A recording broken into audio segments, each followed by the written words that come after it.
Na-stroke po yung nanay ko.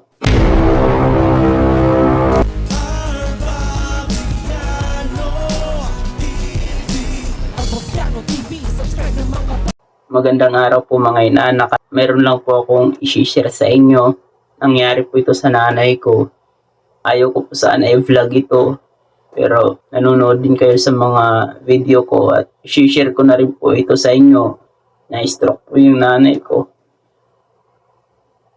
Bumagsak po yung katawan niya, hirap po siya makalakad at hindi niya po maidilat yung kabila niyang mata. Tulong po kami kung ano po yung gagawin namin.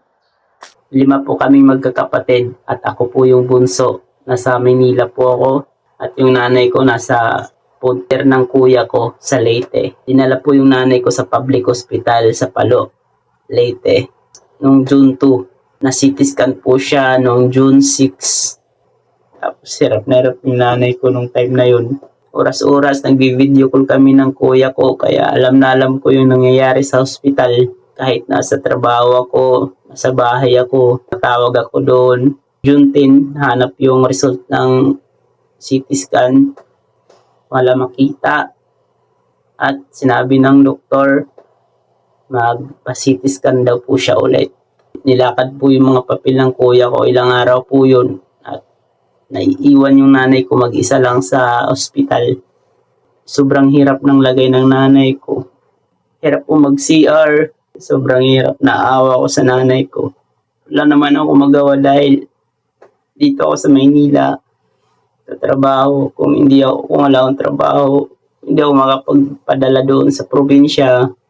Ayun, pagkatapos malakad lahat ng mga papel, na CT scan na yung nanay ko noong June 15. Salamat ako kay Lord talaga na unti-unti bumabalik yung pakiramdam ng nanay ko.